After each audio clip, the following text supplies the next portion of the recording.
एक बार पुनः हम अपने अपने सौभाग्य की सराहना करते हैं, अपनी पुण्यवाणी की अनुमोदना करते हैं, जिसकी बदौलत हमको जिनेंद्र देव, प्रथम जिनेंद्र देव आदिनाथ श्री ऋषभ देव भगवान की भक्ति से रचा पचा भक्तिमय शब्दों से जुड़ा हुआ और आचार्य मानतू जैसे उत्कृष्ट भक्त शिरोमणि आचार्य के शब्दों में भाव से जुड़ा हुआ यह महाकाव्य के बारे में कुछ यथाशक्ति समझने का और समझाने का हमें शुभ अवसर प्राप्त हुआ है। ये बहुत महत्वपूर्ण है। यह स्तोत्र अद्भुत है। आपकी भक्ति जितनी गहरी होती जाएगी, ये स्तोत्र उतना ही सार्थक, अर्थपूर्ण, प्रभावी, मंगलकारी होता जाएगा। यानी हमारे मंगल का कनेक्शन जो है वो हमारी भक्ति से जुड़ा हुआ है। हमारे साथ कुछ भी ऐसा अद्भुत होता है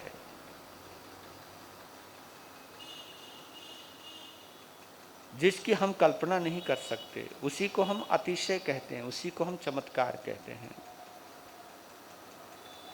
और ये अंदर से ही उपजता है। आपकी भक्ति जितनी गहरी, आपके अंदर उतनी ही शक्ति का संचार होता है। जितनी भक्ति उतनी शक्ति, बस। जितनी गहराई उतनी ही प्राप्ति। जितने आप ऊपर रहोगे आपको कुछ नहीं मिलेगा। हाँ, कंकड़ पत्थर जरूर मिल जाएंगे। हाँ, इतना हो सकता है थोड़ी ठंडी हवा का झोंका मिल जाए, लेकिन जो रत्न मंजूषा है, जो रत्नाकर है, जिसको हम सागर कहते हैं, उसका एक नाम रत्नाकर भी है। जितनी गहराई में डुबकी लगाओगे उतनी ही गहराई में वो प्राप्त कर सकते हो जिसके बारे में आपने कभी सोचा नहीं होगा। तो अपने दिल को जांचते जाओ, अपने आप को समझते जाओ, क्योंकि समझोगे तभी समझा पाओगे अपने आप को। कि जब मुझको इतना शुभ अवसर दिया है सौभाग्य ने कि इस युग के जो आदि करता हैं, युगादौ, युग की आदि में जिन्होंने धर्म के अद्भुत प्रभावना की, ऐसे आदिनाथ भगवान से जुड़ा हुआ भक्तिमय काव्य को मुझे सुनने का शुभ अवसर प्राप्त हुआ है। ये भाव जितने गहरे होंगे आप उतने कनेक्टेड हो जाओगे। क्योंकि जिसके लिए आप जितने उत्साहित रहते हो उसको पाने के बाद उतने ही आप प्रसन्नचित्त हो जाते हो। मैंने कभी कभी देखा है, जैसे लोग बतलाते हैं कि कोई आपका प्यारा सा मेहमान जिसको देखने को आप तरस जाते हो, जब वो आपके घर आता है तो रात के 2-2, 3-3 बज जाते, आपको नींद नहीं आती। क्यों? उसकी हर बात, उसकी सूरत, हर चीज आपको अच्छी लगती है और आपको नींद नहीं आती है, क्योंकि उसका आपने बहुत इंतजार किया है। तो कभी कभी मुझे लगता है यहाँ आकर के जो सो जाते हैं ना, तो मुझे लगता है कि या तो कोई नापसंद मेहमान आ गया आपके घर में। तो आप इस चीज के ऊपर जरूर चिंतन किया करो, क्योंकि जितनी उत्सुकता होगी उतनी सजगता होगी। सजगता, ये सजगता ऐसे नहीं आती, उत्सुकता से आती है।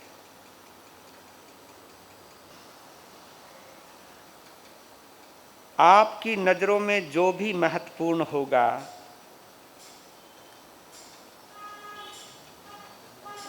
आपके अंदर उसके प्रति उतनी ही एकाग्रता सधती चली जाती है।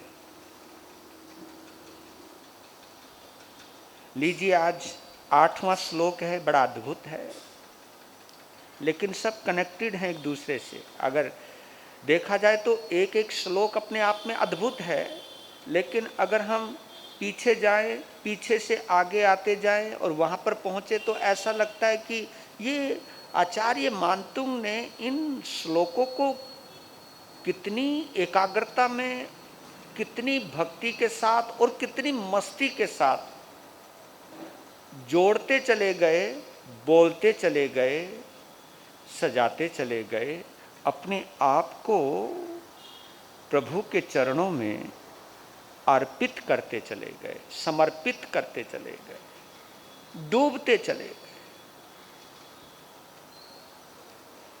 जितने वो डूबते चले गए उतने वो बाहर आते चले गए दुनिया से, क्योंकि परमात्मा का हाथ बड़ा मजबूत है, परमात्मा का साथ बड़ा मजबूत है, परमात्मा का एहसास बड़ा सुदृढ़ है। हमें दुनिया पर जितना भरोसा है ना, शायद भगवान पर उतना भरोसा नहीं करते हैं। ये पता नहीं मोहनीय कर्म का ही प्रभाव है, मोहनीय कर्म का ही प्रभाव मानता हूँ कि हमें दुनिया की चीज़ों पर जितना भरोसा है उतना भरोसा हमें अपने परमात्मा पर नहीं है। और शायद यही हमारा या तुम्हारा अधूरापन है, यही अधूरापन है। इसी अधूरेपन की वजह से कुछ होता नहीं है। फिर हम कमियां निकाल देते हैं मंत्रों में, स्तोत्रों में। हमें कभी अपनी भक्ति में कमी नज़र नहीं आती, जबकि हमें ये सोचना चाहिए अगर मैं शक्ति से नहीं जुड़ा हूँ तो मेरी भक्ति में कहीं कोई कमी है, तो उस कमी को महसूस करते जाएं और बोलने का प्रयास करें। एक बार पुनः बोलिए श्री आदिनाथ भगवान की। मत वेति नाथ तव संस्तवनम मयेद, मारभ्यते तनुधियापि तव प्रभावात्, चेतो हरिष्यति सतं नलनीदलेषु,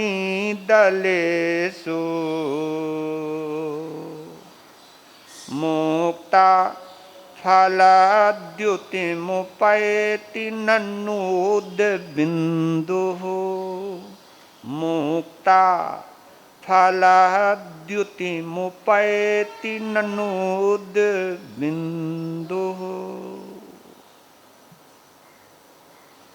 मत वेति नाथ, बड़ा प्यारा संबोधन है यहाँ पर।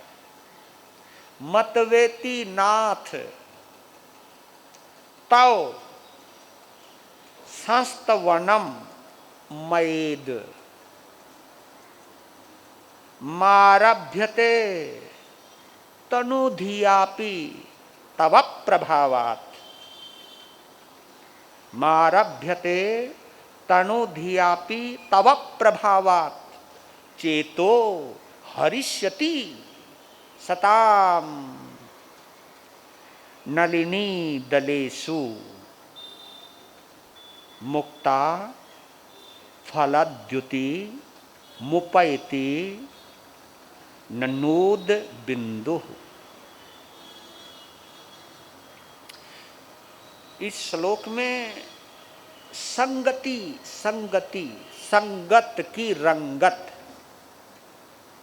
संग का रंग,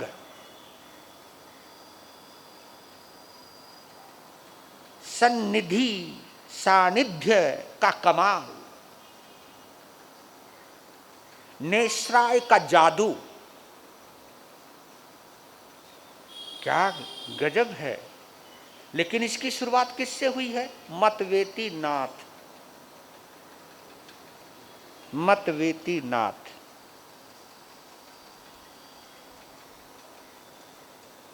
इसका अगर हम संधि छेद करें तो मतवा इति नाथ, या इति मतवा, इति मतवा नाथ। इति यानी इस प्रकार, इस प्रकार। इति, इति कहते हैं शुरुआत को भी कहते हैं।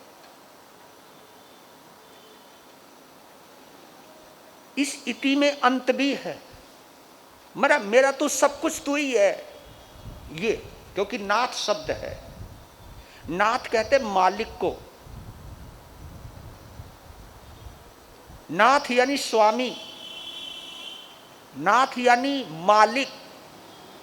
नाथ का एक शब्द और भी आता, प्राण। प्राण, मेरे श्वास हो तुम, क्योंकि जिस पर ये जीवन चलता है उसे हम श्वास कहते हैं।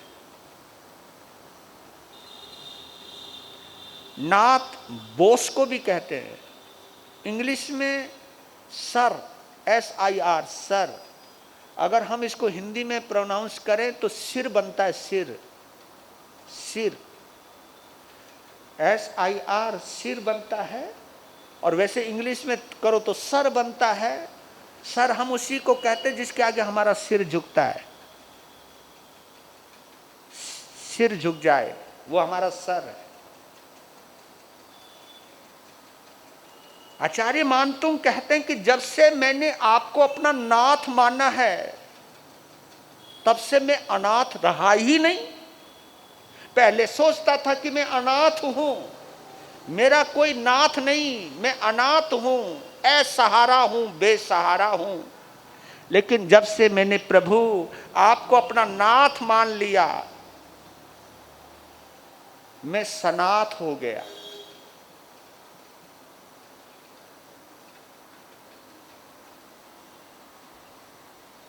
पुरानी परंपरा थी, आज तो ये खत्म हो गई। न खत्म तो नहीं हुई, खत्म होती जा रही है। नहीं तो पहले महिलाएं मांग में सिंदूर भरा करती थी, तो वो सिंदूर इस बात का प्रतीक होता था कि इसका पति है, इसका कोई नाथ है। और भारतीय परंपरा में पति के लिए एक बड़ा सुंदर शब्द का प्रयोग किया, प्राणनाथ, यानी मेरे प्राणों के मालिक तुम ही हो।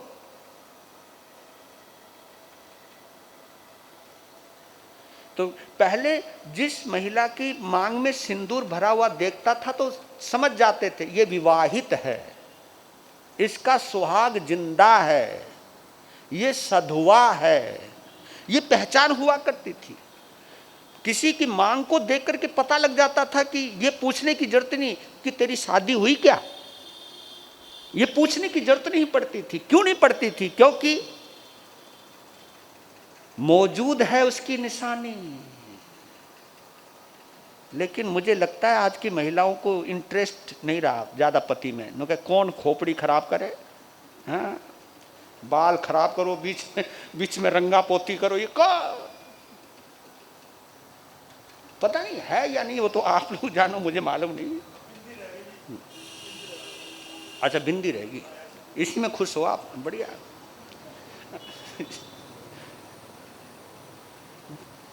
ऐसे ही पुरुषों की भी एक पहचान हुआ करती थी,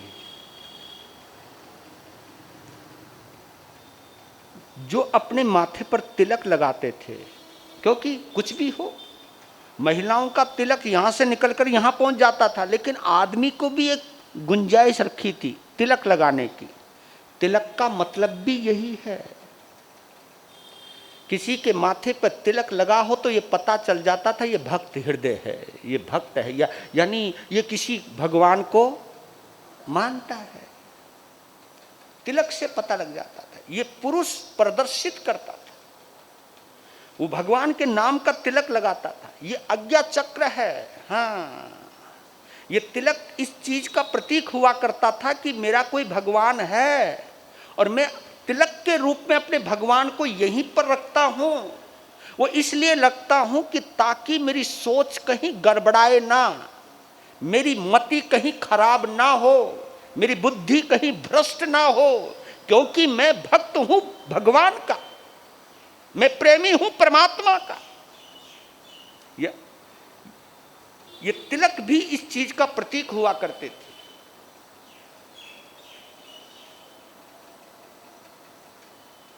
लेकिन हुआ क्या है ये तो मैं नहीं जानता, लेकिन इन चीजों में, क्योंकि तिलक अगर हो तो सोच रहती थी कि भगवान है, मेरे सिर पर है। अगर मैं किसी के साथ छल कपट करूंगा, धोखाधड़ी करूंगा, दुराचार करूंगा, व्यभिचार करूंगा, लोग कहेंगे यार भक्त बना फिरता है तो ये काम करता है क्या। आप लोग हमें भी बोल देते हो, संत होकर के अगर हम कहीं तुम्हें लड़ते हुए, भिड़ते हुए, चिल्लाते हुए मिल जाए तो तुम क्या कहते, महाराज हो तो महाराज शांत। ये बाना हमको भी सचेत करता है, रोकता है। अरे तू सोच यार, बाना पहन रहा का भगवान का, तू अंट संट काय को बोल रहा है, काय को ये गाली गलौज कर रहा है, काय इतने जोर से चिल्ला रहा है। तो इस वस्त्र की भी बड़ी कीमत है, लेकिन तभी तक है जब हम इस बाने का महत्व जानते हैं। कोई भी प्रतीक है, लेकिन आदमियों ने बड़े ढंग से बहाने ढूंढ लिए। हाँ, ये मालूम है मंदिरों की मूर्ति के आगे जो नारियल चढ़ाया जाता है, ये बहाना है लोगों को ढूंढने का। नहीं तो भगवान के आगे तो ये जो खोपड़ा है उसका नाम खोपरा है, नारियल को खोपरा भी कहते हैं, है ना, खोपरा। और ये खोपड़ा, ये खोपड़ी है, ये हमारा खोपड़ा भी है। इसका मतलब ये होता है खोपड़ी रख चरणों में। अब लोगों ने सोचा खोपड़ी तो रखनी मुश्किल है। खोपड़ी रखने का मतलब जानते हो कि मैंने अपना मान सम्मान सब कुछ आपको अर्पित कर दिया। अहंकार को समर्पित करना ये खोपड़ी रखने का प्रतीक था। अपने अस्तित्व को पूरी तरह परमात्मा को समर्पित कर देना ये खोपड़ी रखने का प्रतीक था। हमारे यहां पर मथेन बंदामी मस्तकेन बंदामी, ये जो कहा गया है मथेन बंदामी, वो इसलिए कहा गया है कि सारी कुछ जो गड़बड़ होती है ना, यहां तो होती नहीं, कहां होती है, खोपड़ी। इसको सही रख।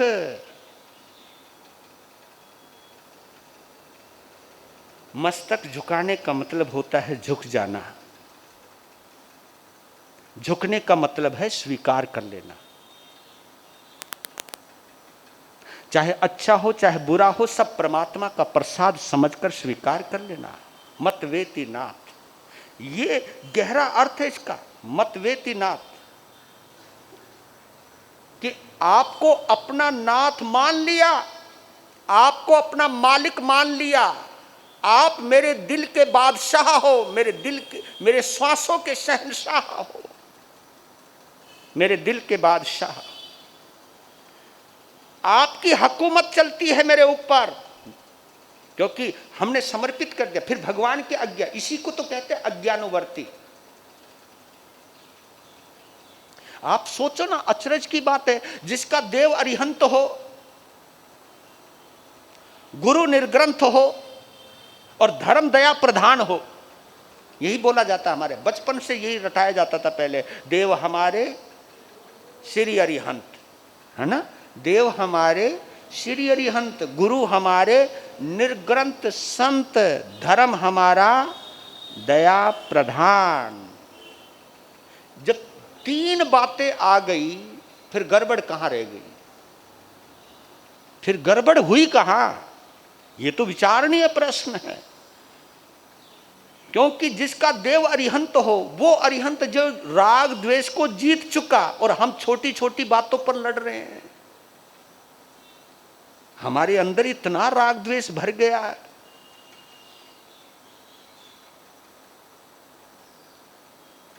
हमको तो अपने त्याग का भी अभिमान आने लग जाता है।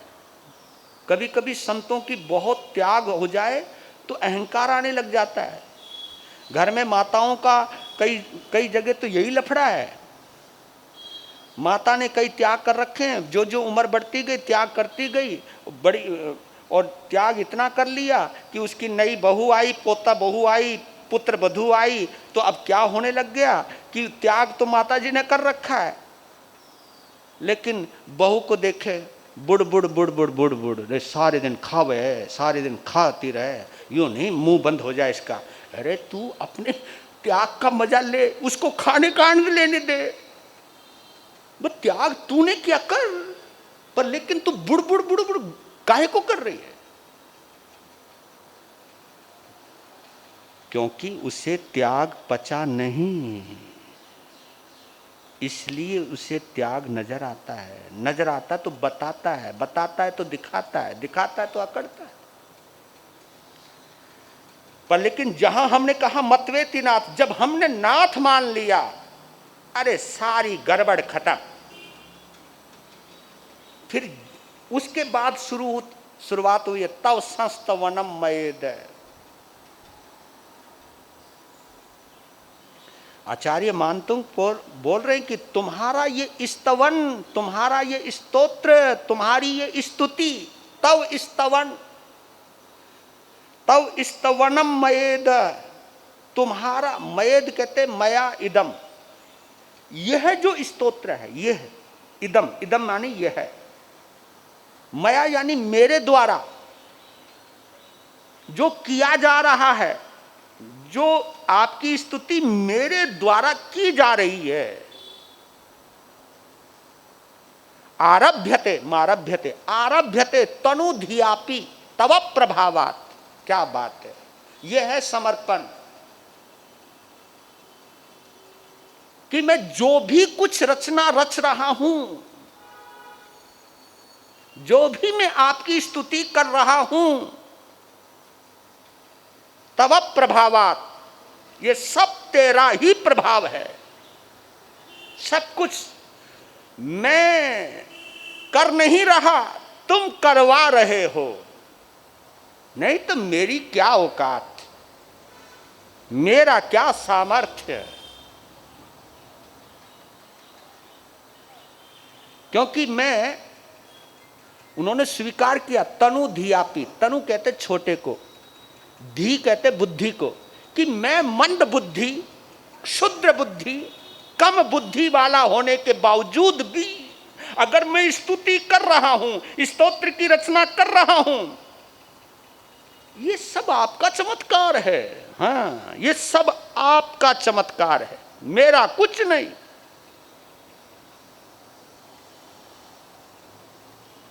मुझे तो आश्चर्य हो रहा कि ये हो क्या रहा है,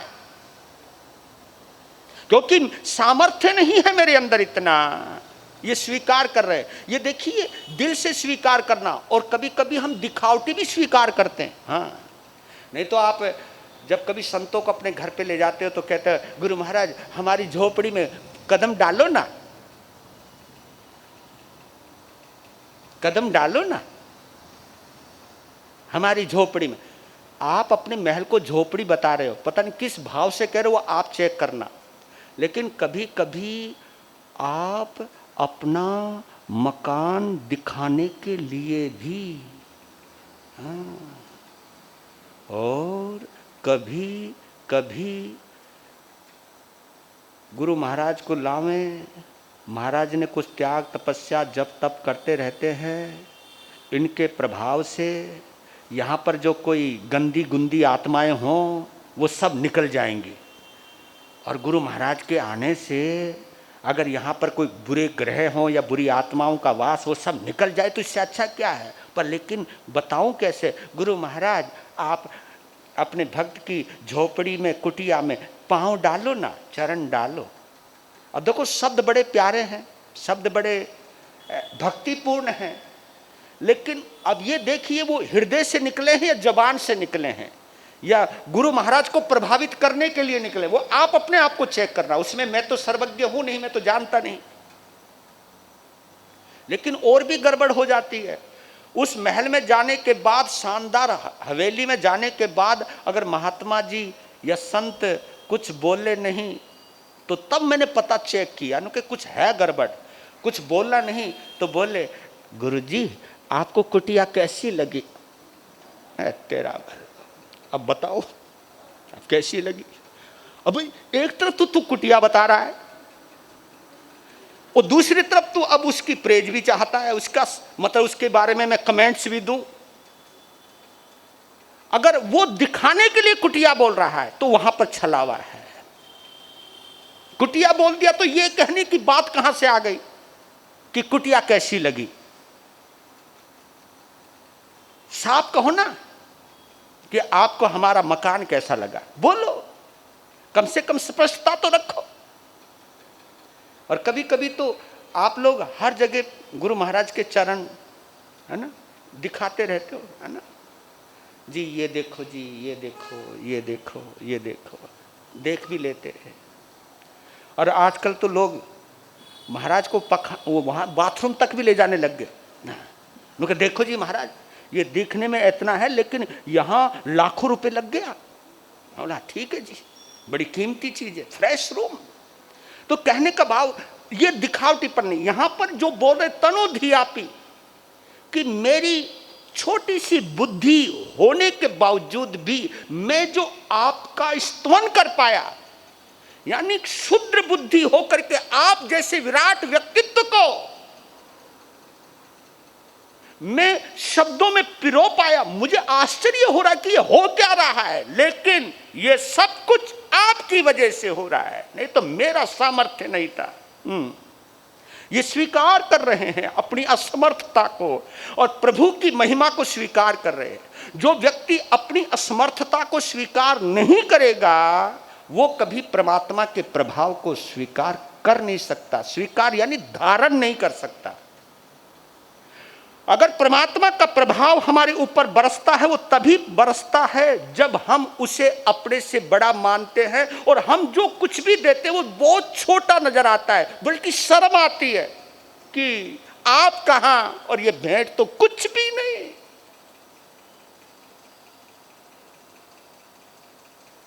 तनो धियापि तव प्रभावात, ये तव प्रभावात बड़ा जबरदस्त शब्द है। जो कुछ है तुम्हारा प्रभाव है।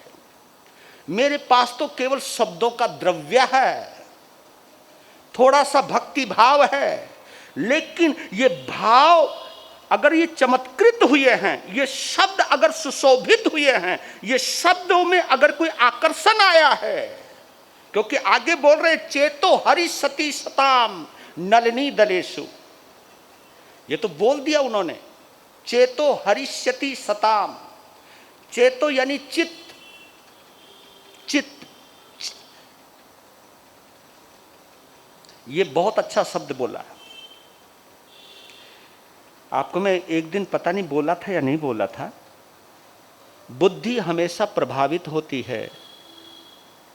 बुद्धि चमत्कारों से जो प्रभावित होती है उसे बुद्धि कहते हैं। जो अचानक कुछ चमत्कार घटित हो जाए तो आप चमत्कृत हो जाते हो, अचंभित हो जाते हो, अचंभित हो जाते हो। अचंभित यानी प्रभावित हो गए, अरे यार ये चमत्कार।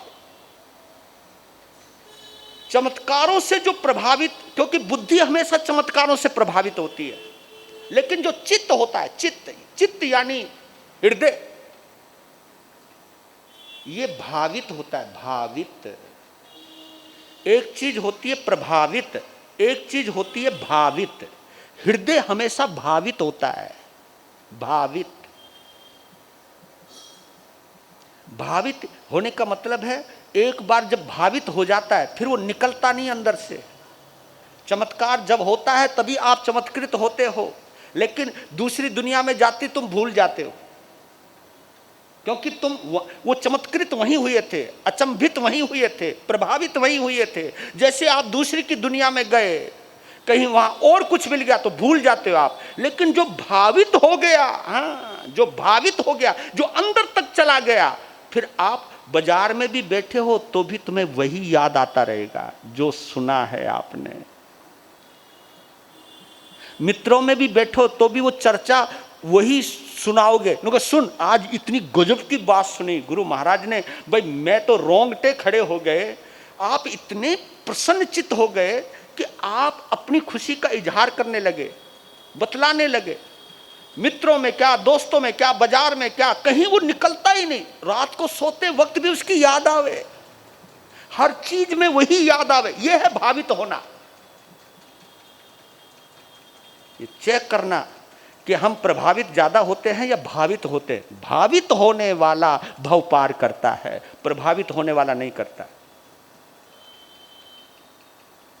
क्योंकि बुद्धि प्रभावित होती है, हृदय भावित होता है। चेतो हरिष्यति, यहां बुद्धि का प्रयोग नहीं किया उन्होंने, तनु धियापि, बुद्धि का प्रयोग वहां किया। मैं अगर रचना कर रहा हूं तो छोटी बुद्धि है, छोटी बुद्धि है, लेकिन छोटी बुद्धि से रचा गया ये स्तोत्र आपके प्रभाव से, आपके चमत्कार से, चेतो हरिष्यति सताम, सताम कहते सज्जन पुरुषों को। हाँ, ये भी एक चीज है कनेक्टेड। अच्छे लोगों को ही अच्छी बातें अच्छी लगती हैं। गौर करना, क्या बोला? अच्छे लोगों को ही अच्छी बातें अच्छी लगती हैं, भक्तों को ही भगवान की बातें अच्छी लगती हैं। जो भक्त हृदय होता है उनको गुरुओं की भक्ति अच्छी लगती है, गुरुओं के बारे में, भगवान के बारे में, जिनेंद्र देव के बारे में, आत्मा के स्वभाव के बारे में आत्म चर्चा उन्हें अच्छी लगती है। जिसकी जैसी सोच उसको वैसी बातें अच्छी लगती हैं। जो जिसमें जैसा डूबता है उसको वैसा अच्छा लगता है। जो अंदर होता है उसका रिफ्लेक्शन बाहर आता ही आता है। अगर अंदर आपके नफरत है, अंदर आपके द्वेष है, तो आपकी नफरत, आपका द्वेष, उसे कोशिश कर रहे हो दबाने का, स्प्रेस करने का प्रयास कर रहे हो, लेकिन वो प्रकट हो ही जाएगा। जब अंदर प्रेम हो तो प्रेम आंखों में नजर आ ही जाएगा। नफरत है तो आंखों में नजर आ ही जाएगी, रिफ्लेक्शन बाहर जरूर आएगा आपका। तो बोल रहे कि आपके प्रभाव से, मेरे नहीं, आपके प्रभाव से, तव प्रभावात चेतो हरिष्यति सताम, सज्जन लोगों को, अच्छे लोगों को, जो भी भगवान को मानता है, जो भगवान की सत्ता को स्वीकार करता है, उनके चित्त का यह हरण करेगा। ये स्तोत्र उन लोगों को प्रभावित करेगा, उनको आकृष्ट करेगा, उनको अपनी तरफ खींच करके लाएगा, जो आपको या आप सहित किसी भी परमात्मा को जो मानता है, ऐसे सज्जन लोगों को ये स्तोत्र प्रभावित करेगा। चेतो हरिष्यति, ये भूतकाल है, रचना वहां कर रहे हैं काल कोठड़ी में, बोल रहे हैं कि चेतो हरिष्यति सताम, सज्जन लोगों का ये चित्त हरण कर लेगा। एक बार इस स्तोत्र से जो जुड़ गया वो दीवाना हो जाएगा आपके प्रभाव से। मैं छोटा सा आदमी, क्षुद्र प्राणी, लेकिन उसका ये स्तोत्र भी लोगों की जबान से गाया जाएगा। ये घोषणा कर रहे हैं। मालूम है प्रभु कैसे? नलनी दलेसु, हाँ, मुक्ता फला द्युति मुपैति ननूद बिंदु, सारा निचोड़ ले आया यहां पर। कमाल कर दिया भाई। ननु कहते निश्चय से। देखो, यह है कॉन्फिडेंस, यह है आत्मविश्वास। ये अपने पर नहीं, भगवान की महत्ता पर भरोसा है, इसको विश्वास कहते हैं, इसको श्रद्धा कहते हैं। तभी उन्होंने ननु शब्द का प्रयोग किया, ननूद। इसमें दो शब्द हैं, ननु, ननु यानी निश्चय से, उद बिंदु, ऊ मिलके बड़ी बड़ी ऊ की मात्रा बन जाती है, तब ये ननूद बिंदु बना है यहां पर। ननूद बिंदु, ननु जमा उद बिंदु, उद बिंदु, उद कहते जल बिंदु, उद जल को कहते, इसी से उदक बना है, उदक। पानी को उदक भी कहते हैं, उदक।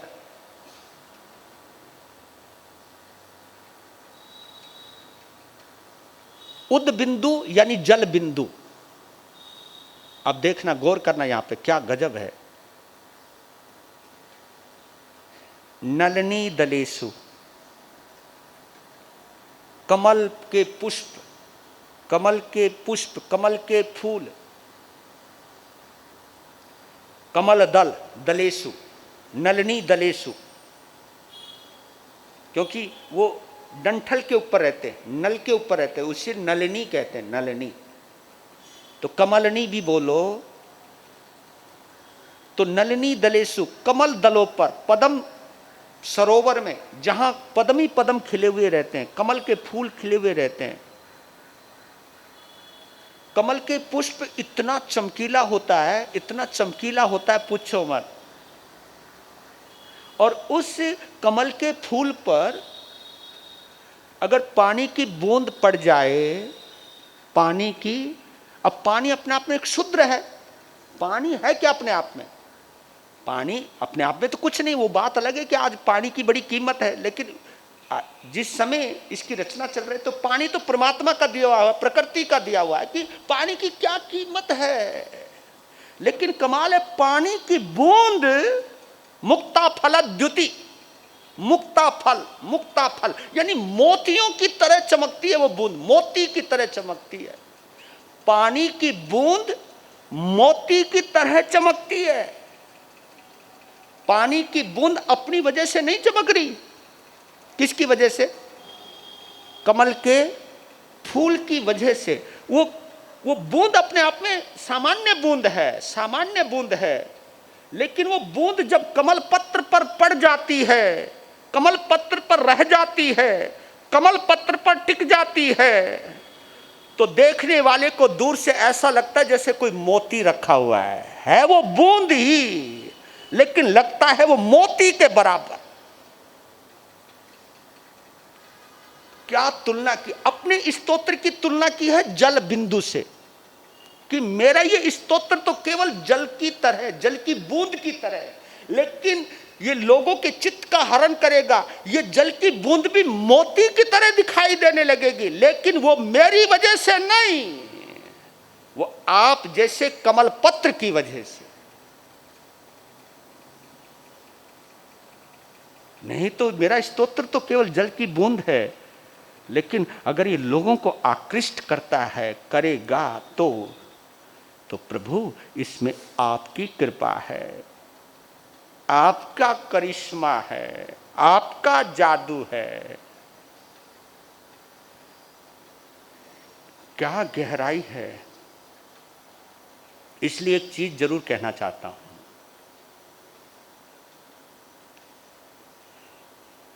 अगर आप अच्छे कितने भी क्यों ना हों, लेकिन आपका फ्रेंड सर्कल अगर गुंडा है, मवाली हैं, अगर उनके साथ आप रहते हो तो लोग आपकी शराफत पर भी संदेह करेंगे, है ना? शराब की दुकान में गिलास में अगर तुम दूध भी पियोगे तो भी लोग ये समझेंगे, राइट।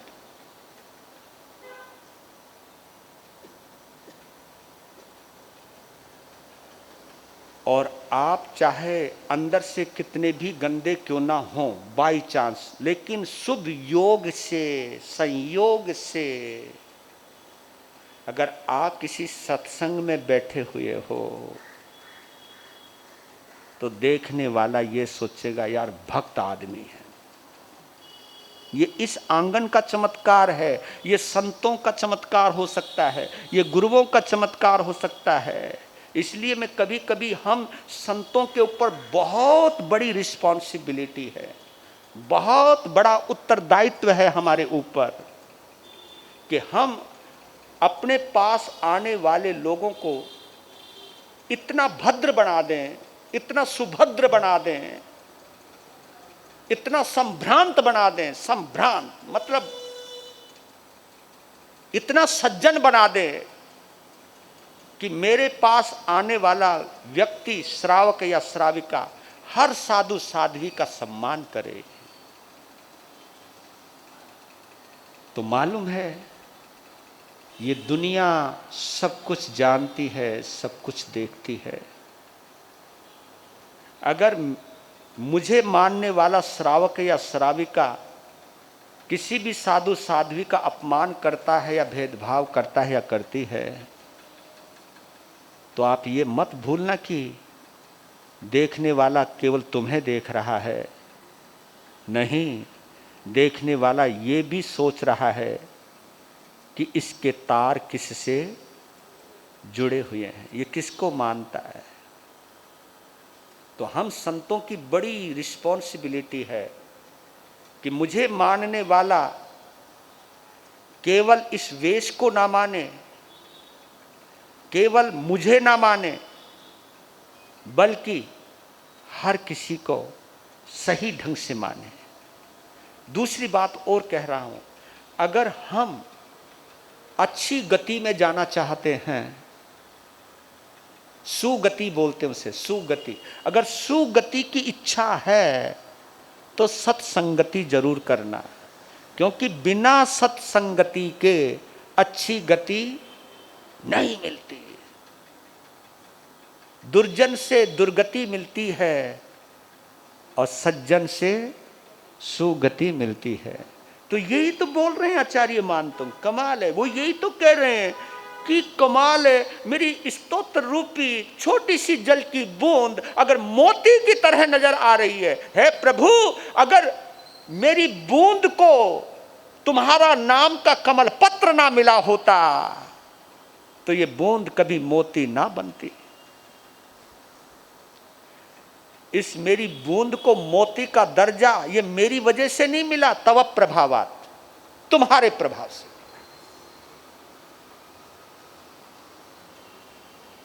अगर मैं जिनवानी सुनाते सुनाते भावुक हो जाऊं या आप लोगों को अच्छा लगने लग जाए और मैं ये सोचने लग जाऊं मेरा प्रवचन बहुत अच्छा है, ये मुझे नहीं सोचना चाहिए।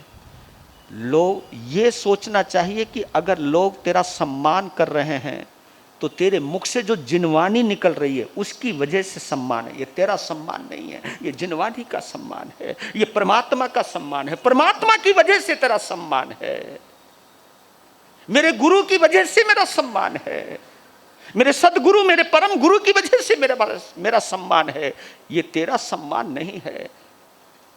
तू तो जल की बूंद थी मात्र, समय आपका हुआ।